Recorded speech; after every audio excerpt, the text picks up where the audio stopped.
আত্মসমর্পণ করলেন ব্যারিস্টার রুমিন ফারহানা। দুপুরে ঢাকার সিএমএম আদালতে আত্মসমর্পণ করে রুমিন ফারহানা। ব্যারিস্টার রুমিন ফারহানাকে 10 বছরের কারাদণ্ড দিয়েছেন আদালত।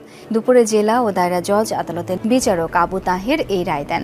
গেল শনিবার ম্যাজিস্ট্রেটকে লাস্ট ওয়ার্নিং দিয়ে ব্যাপক সমালোচনার মুখে পড়েন ব্রাহ্মণবাড়িয়া 2 আসনের স্বতন্ত্র প্রার্থী রুমিন ফারহানা। এই ঘটনার একটি ভিডিও সামাজিক মাধ্যমে ভাইরাল হয়। ভিডিওতে দেখা যায় রুমিন ফারহানার মতবিনিময় সভায় নির্বাহী ম্যাজিস্ট্রেট শাহরিয়া হাসান খান আচরণবিধি ভঙ্গের বিষয়টি নিয়ে আলোচনা করতে গেলে ক্ষুব্ধ হয়ে ওঠেন রুমিন। ব্রাহ্মণবাড়িয়া 2 আসনের সরাইলে নির্বাহী ম্যাজিস্ট্রেটকে হুমকির ভিডিও নিয়ে তোলপাড় সামাজিক যোগাযোগ মাধ্যম। এর মধ্যে ম্যাজিস্ট্রেটকে হুমকি, আচরণবিধি লঙ্ঘন ও মব সৃষ্টি করে বিচারিক কাজে বাধা দেওয়ার অভিযোগে স্বতন্ত্র প্রার্থী ও বিএনপির বহিষ্কৃত নেত্রী রুমিন ফারহানাকে নোটিশ দিয়েছে জেলা রিটার্নিং কর্মকর্তার কার্যালয়। রুমিন ফারহানার আব্বু ছিল সোহরাওয়ার্দীর বডিগার্ডের দল করার লোক। আওয়ামী লীগের প্রতিষ্ঠাতা সাংগঠনিক সম্পাদক রুমিন ফারহানা নিজেই কইছে। দেখেন তো সেই হিসেবে রুমিন ফারহানা আওয়ামী লীগের ছাও বললে কি ভুল হবে না। তো রুমিনের আব্বা পরে আওয়ামী লীগ করেন নাই, মুজিবের বিরোধিতা করেছেন। তো এটা আদি পাপ করেছেন আর কি রুমিন ফারহানার আব্বা। রুমিন তার আব্বুর করা সেই আদি পাপ, মানে আওয়ামী লীগের বিরোধিতা করার আদি পাপ এখন হাসিনার লেসপেন্সারি করে পুষাই দিচ্ছে। সাব্বাস বাঘের বাচ্চা। রুমিন, আপনাকে একটা গোপন কথা কই। আপনি জানেন যে বাংলাদেশে কয়টা ঘৃণিত নামের মধ্যে এইমাত্র গ্রেপ্তার হলো রুমিন ফারহানা। ম্যাজিস্ট্রেটকে হুমকি দেওয়ার কারণে রুমিন ফারহানাকে গ্রেপ্তার করা হচ্ছে, তাকে 10 বছরের জেল দিচ্ছে। এমন নিউজ সোশ্যাল মিডিয়াতে ছড়িয়ে পড়েছে। সুপ্রিয় দর্শক শ্রোতা, বাংলাদেশের ভিতরে যদি কেউ সত্যি কথা বলতে হয় তাহলে সেই কথাটা বলে রুমিন ফারহানা। আওয়ামী লীগ সরকার ক্ষমতায় থাকতে একাই রাস্তায় নেমেছিল রুমিন ফারহানা, আর আজকে সেই রুমিন ফারহানাকে পচানোর জন্য বিভিন্ন দল থেকে মানুষ একাত্র হয়ে গেছে। সুপ্রিয় দর্শক শ্রোতা, আপনার মনে কি কয়?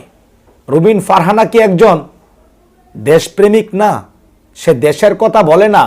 সে কি স্বৈরাচার শেখ হাসিনার পতনে ছিল না? তার কোনো ভূমিকা নেই?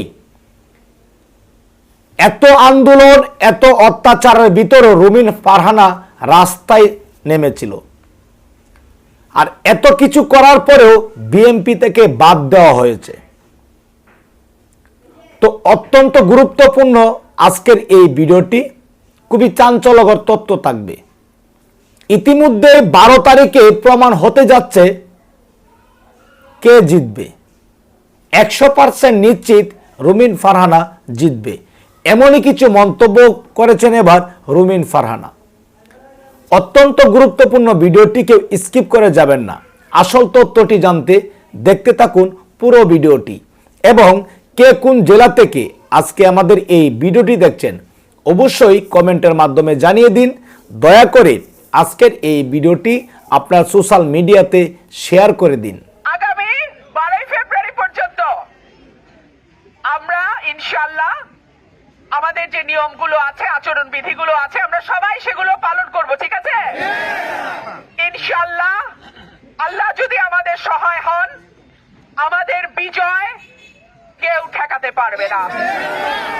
আগামী পরশু থেকে আমরা নিয়মিত প্রচারণা করতে পারবো। আপনারা একটু মন খারাপ করবেন না। আজকে অর্ধেকটা দিন, আগামীকালকে আমাদের প্রতীক বরাদ্দ হয়ে যাবে। তারপরে ইনশাআল্লাহ 22 তারিখ থেকে আমরা আমাদের প্রচারণা নিয়মিত করবো ইনশাআল্লাহ। প্রিয় ভাইরা আমার, কারো শক্তি নাই আপনাদের কাছ থেকে আমাকে আলাদা করে। একমাত্র আল্লাহ যদি আমাকে তার কাছে নিয়ে যান, এর বাইরে আর দুনিয়ার কোনো শক্তি নাই আপনাদের থেকে আমাকে আলাদা করে। আমার ওয়াদা, সরাইল আশুগঞ্জ আমার বাপ দাদার ভিটা, আমি এটাকে একটা মডেল উপজেলা করে ছাড়বো ইনশাআল্লাহ।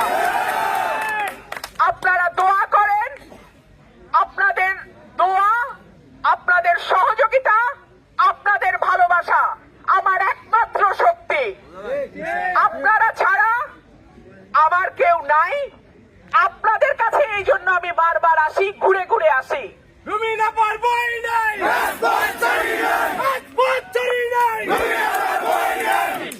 আমাকে যখন বাধা দেয় আমি রাগ করে ফেলি। কেন? আমার মনে হয় আপনাদের থেকে আমার আলাদা করতে চায়। রাগটা না করলেই ভালো হয়, কিন্তু কি করব, রাগ হয়ে যায়। আমার মানুষের কাছ থেকে আমারে কেন দূরে সরাইতে চায়, কেন আমারে বিচ্ছিন্ন করতে চায়?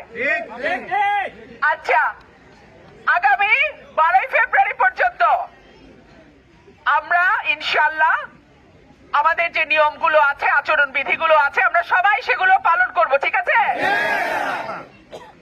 আর ভোট কেন্দ্র, যার যার ভোট কেন্দ্র, আমি আমার আমানতগুলো আপনার হাতে দিচ্ছি। ভোট গণনা হয়ে গুণে সই করে সিল দিয়ে বের হবে, তারপরে আপনারা বের হবেন। এর আগে কেন্দ্র কেউ ছাড়বেন না ইনশাআল্লাহ। আল্লাহ যদি আমাদের সহায় হন, আমাদের বিজয় কেউ ঠেকাতে পারবে না।